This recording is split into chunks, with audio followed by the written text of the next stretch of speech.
Anthony Smith, and this is Conservative Fodder.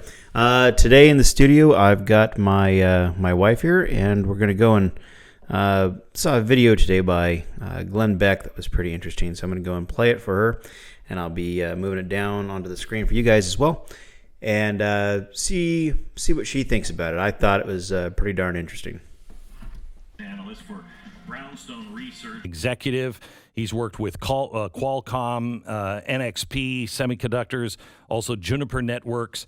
And I asked him on Friday, tell me about the Dominion voting system. So he's gone to work over the weekend and over the last few days. Yeah, I'm going to pause it as we go along here. Now, you know what the Dominion system is, right? The people that make the voting system.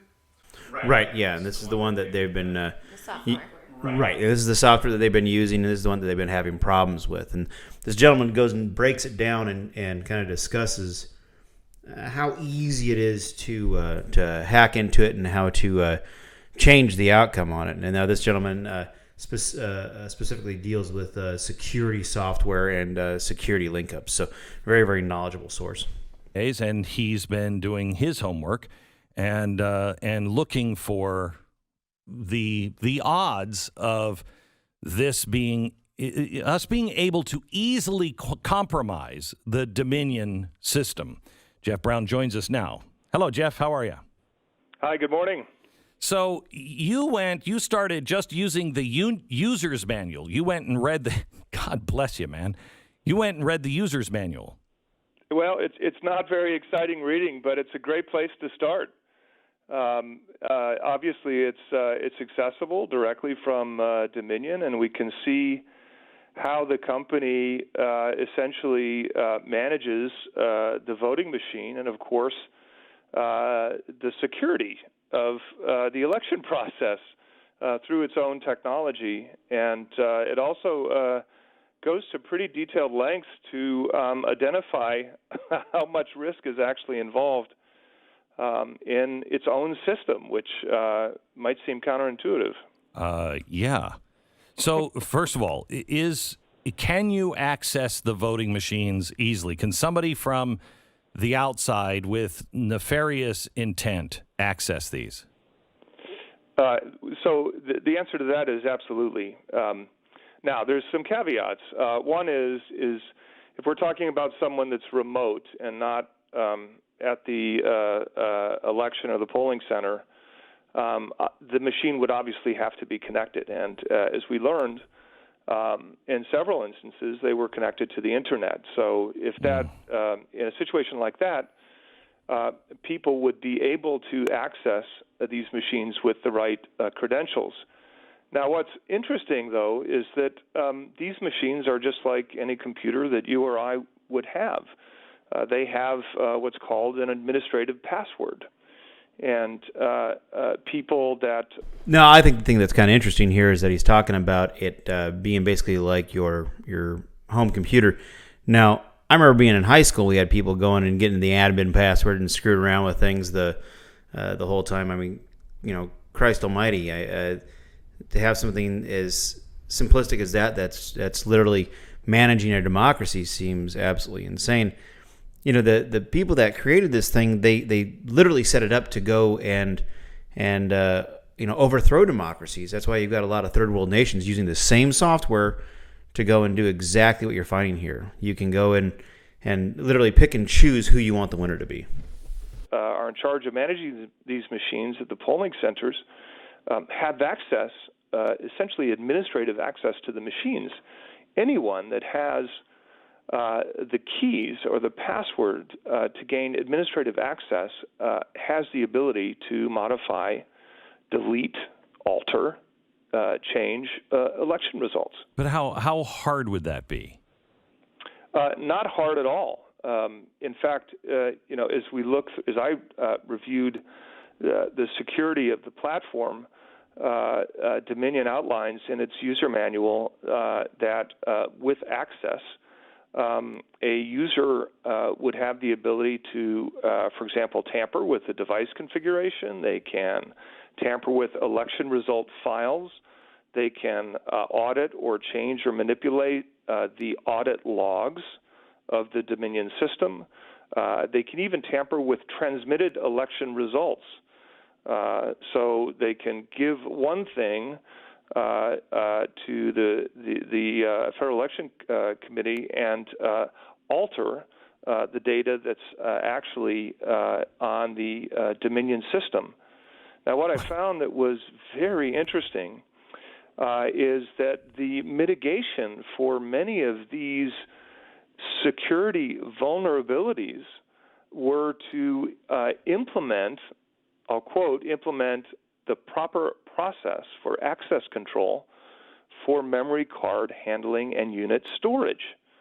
So the solution was simply for humans, i.e. people that were working at these polling centers, to protect the memory card, which is easily accessible on the side of the machine. So, wait. So could you take the memory card, change it, and put it back, or could you swap it out with a preloaded memory card? Both. The only security mechanism to secure the memory card is one of those small little plastic strings that is supposed to provide evidence that there hasn't been any tampering. But you can simply cut that off, take out the memory card. You could even switch the memory card and put a new kind of tamper-proof plastic string back onto the Dominion system. It would be very easy to take one memory card out, put another one in. It would be easy to take out a memory card, alter the data and the information on the card before it was transmitted for final tabulations. So can you double votes or change or flip votes easily? Can you just go into the software and do those things? Yeah, so again, anyone that would have administrative access to the Dominion machine could easily do what you just suggested. And there's another mechanism that could also be used. After all, this is a software platform, and the ability to, for example, weight a vote. So So what do you think of that? They can just go and swap out the card willy-nilly and change it to literally whatever result they want to it with just a little minor security string to go and stop it. I mean, as hell-bent as the left has been on changing this election to whoever the heck they please, that seems like not enough to stop somebody. No, it's prime opportunity for them to go and do it, to sway the election whatever way they want to sway it. Well, and that definitely looks like what very well might have happened. I mean, how else do you explain votes literally you're doing this? I mean, that makes absolutely no sense. Statistically, that makes no sense. Yeah, as we'll keep going here. Every one vote that's cast for one candidate, two votes could actually be tabulated. Wait. And what? A fraction of votes. You can. Why would you have that? Why? Well, there's only one reason, would be to manipulate the voting results. Dominion systems, I think, as you probably know, are used in some pretty nefarious countries where legal elections are. Is this in the owner's manual that you can set it to count 1 for 2? No, this is just an example of what you can do with programming the machine. But we read, as we saw, in the that it's been referred to as software glitches or a malfunction, or suddenly these machines stopped counting. Obviously, a simple explanation, the most simple explanation, could be that obviously the software was being tampered with, or different software was being used to change the voting results. So that's as much of it as I'm going to play, trying to go and make sure that Glenn Beck and the Blaze channel can go and keep as much of their content as we possibly can. That's absolutely spooky as heck. I mean, it's the ability to go and change the election, and just coincidentally, the ones that we're having the biggest questions about all seem to have this software in them, and also the ones that we've seen the biggest issues where you've got votes showing up in the middle of the night. All are running the software. I know he talks about having the motive, but not necessarily the crime to go and suggest what's going on. I'd argue that we do. I mean, why else would they go and say, okay, it's 4:00 in the morning, we're not going to go and have any more counting the votes, and then all of a sudden you have a straight line of 160,000 Biden votes coming in. The only thing that makes sense is that they went and inputted data and literally changed the results on this to go and get the election that they wanted, essentially. What do you think? I think the same thing. They did say that Dominion had messed up on 6,000 votes in certain counties and counted them wrong. So they called it a glitch in the software. So they've already stated that they've had a glitch. But other than that, yeah, I mean, I completely agree with you. It's just ridiculous. Yeah, didn't they have somebody that was a little farther down ballot that ended up having had actually conceded the election, and they later found out that they had won by fixing this glitch in the computer system? If that's happening in the lower elections, damn well that's happening in the presidential election, just because of how much heat's been on about that. And I keep on thinking about all these comments they've had about leading up to the election. Well, Trump's not going to concede. Trump's going to have to be removed from it. And look, that's, I'm sure, what they want to see is they want to see Trump hold on to the last possible moment. In fact, I'm sure that's their wet dream, is to watch Trump be drug out of the White House. I don't think that's going to happen.